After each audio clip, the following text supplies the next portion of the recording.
Most traders start the day with no real plan. They're scrolling tickers, grabbing ideas off social media, and hoping something jumps out.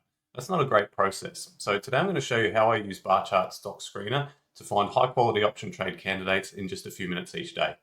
I'll walk you through my 4 go-to screeners, show you the exact filters, and by the end you'll have a repeatable daily routine you can copy. Quick reminder that everything here is for educational purposes only, is general in nature, and does not take into account your personal circumstances. So let's get into it. If I go over to Barchart and go over here under Stocks and Stock Screener, this is where all the magic's going to happen. You can save your screeners, and you can see I've got quite a few here, but I'm just going to walk you through my favorite ones, with the first one being this top 1% buys. Now you might want to take a screenshot of the parameters, but basically a couple of things that I use on most of my screeners: total option volume above 10,000 to make sure I'm getting the most liquid stocks, and market cap above 40 billion. And that's going to give me mainly blue chip stocks and get rid of any sort of penny stocks and things like that. The next one I've added, we're making sure we're on a buy rating, and we're looking at the overall opinion strength.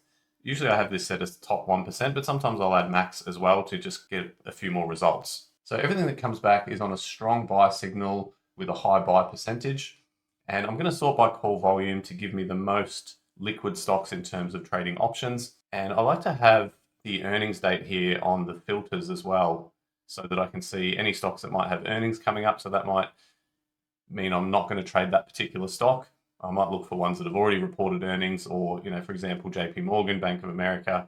I know with earnings in October, I can trade the September expiration without taking any earnings risk. From here, if you can click this little plus symbol, you can actually get a quick preview of the chart as well, which is really handy. And you can see here, Bank of America is in a pretty good trend, had a bit of a down day today.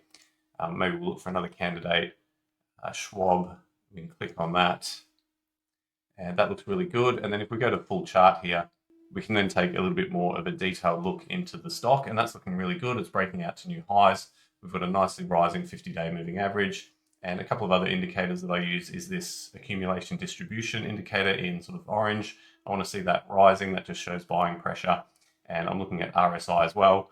Typically, I don't want anything that's too overbought. This isn't too bad, but ideally I'd want something that's not quite as overbought. So that's a really quick scan that I'm going to run each day, and we can see some really strong stocks here. CrowdStrike as well, Palo Alto, Cloudflare, Snowflake, Arista, they've all been really strong lately. VLO is another one of interest that I actually traded earlier in the week. And we can see here, when we go and look at the chart, really nice breakout to a new high. And when we drill into the chart in more detail, you can see that here actually got in a couple of days ago when it broke out above this high.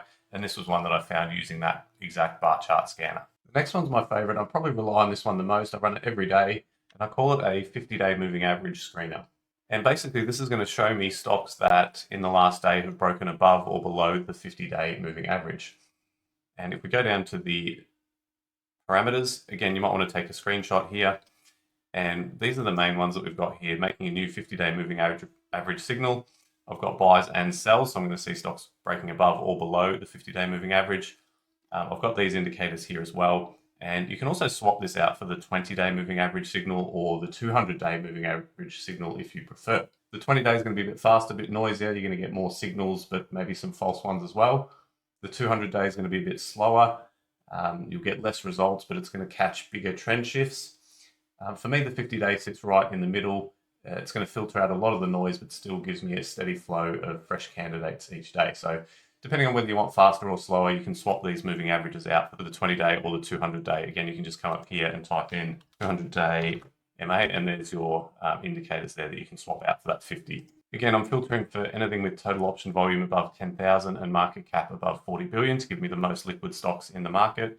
You might notice I've got a couple of other filters here that I've left blank. So IV percentile, next earnings date, and leaving those ones blank will allow them to show up on the screener results, which I'll show you now. So here's our results. And again, I'm sorting by option volume here to give me the most liquid names in the market at the top.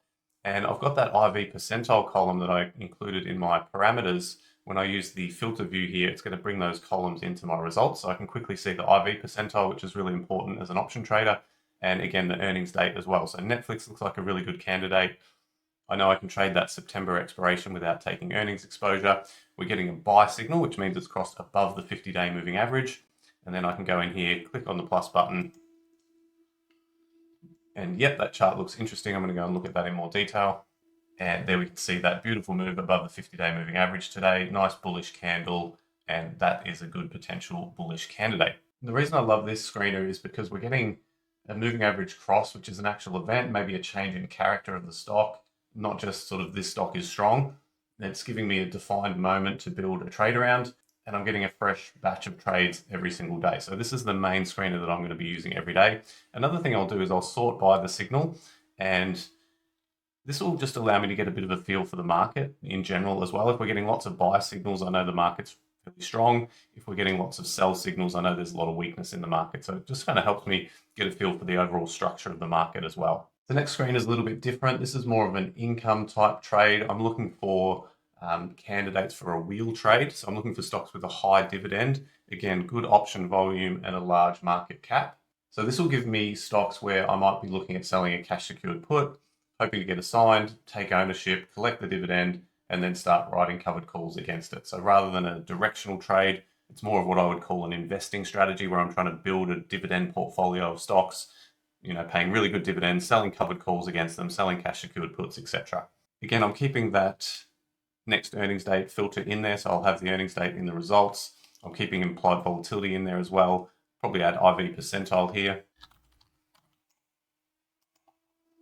So I'll add that in, and again, I'll just leave that blank. So I'm not filtering for any stocks that have a particular IV percentile, but it's going to give me those results. I've got overall implied volatility as well. And here I'm just filtering for the last price between 30 and 150. Anything below 30 is going to be a bit low priced for a wheel trade. And anything above 150 can be a bit expensive to potentially buy 100 or 200 shares. So this screener gives me a really nice set of results on stocks that I'd be happy to own that provide a really good dividend yield.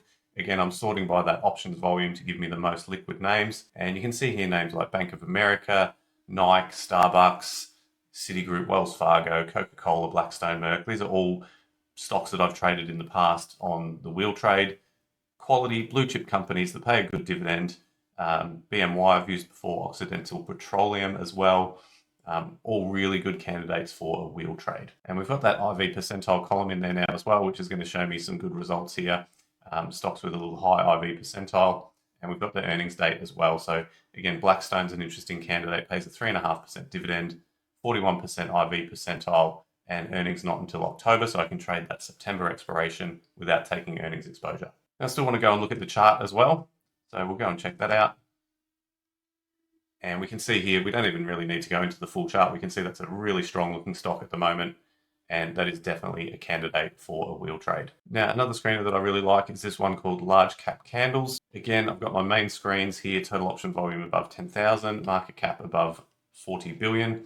And then we can add in this parameter for candlestick patterns. You can see we've got lots of different candlestick patterns here that we can choose from. The two main ones that I like to use are bearish engulfing and bullish engulfing. And if we go and have a look at the results, we can see we're getting a couple of results here. Again, sorting by call option volume, we've got high IV percentile here. Now they have just reported earnings, so that could discount the trade, but let's go and look at the chart anyway, because I think this one could be an interesting one. So we've got our chart there. We can kind of see that bearish engulfing candle there, but we'll go and look at it in more detail. And this is a really interesting one, isn't it? Because it's really failing at that 50-day moving average. We've got the bearish engulfing candle, and we've got our accumulation distribution line is kind of dropping as well. So, and we can actually see here they've just reported earnings and they're down 5%. So this is a really good setup. If we had seen this one yesterday, it's hitting resistance at that 50-day moving average. It's got a bearish engulfing candle, and then sure enough, it's declining after hours on a bad earnings result. Then if we go back into our parameters, we can switch this around and we can take a look at bullish engulfing candlesticks. Again, you can choose any candle pattern that you like, but these are just the two that I like to use. And we can see here again, filtering by call volume. We've got Tesla, earnings not until October, put in a bullish candle, and we'll go and take a look at that one. And we can see they're pretty nice bullish engulfing candlestick pattern. Maybe it's going to try and fill the gap here. So again, that could be a good potential candidate. So this screen is a good one for spotting potential reversals. But again, the candlestick is the first thing that we're looking at, but we want to take into account things like the volume, IV percentile, earnings date, and then want to go and look at the chart as well, just to make sure that it does look like a reversal, and then that could provide a bullish or a bearish candidate for an option trade. So after running those 4 screeners, I've usually got a really good short list of candidates, and from there I'll go and find an appropriate option trade based on the results. Before we wrap up, just a few mistakes I see people making with screeners like these. Firstly, they're trading purely off the screener result. Now, the screener finds the idea, but then we want to go and look at the chart to confirm that that's something we want to trade as well. I'm never going to take a signal without looking at the actual chart. Second, ignoring earnings. So remember to always check the earnings date before you put on a trade. And third is overtrading. You don't need dozens and dozens of positions, so be selective, wait for those A+ setups, and don't force a trade that isn't fully lined up with all your parameters. So that's my daily bar chart routine. We've got 4 screeners, takes a few minutes each day, and it gives you a short list of quality candidates every morning. So we've got the top 1% buys for the strongest names in the market. We've got the 50-day crossover for fresh setups. That could be a bullish or a bearish setup.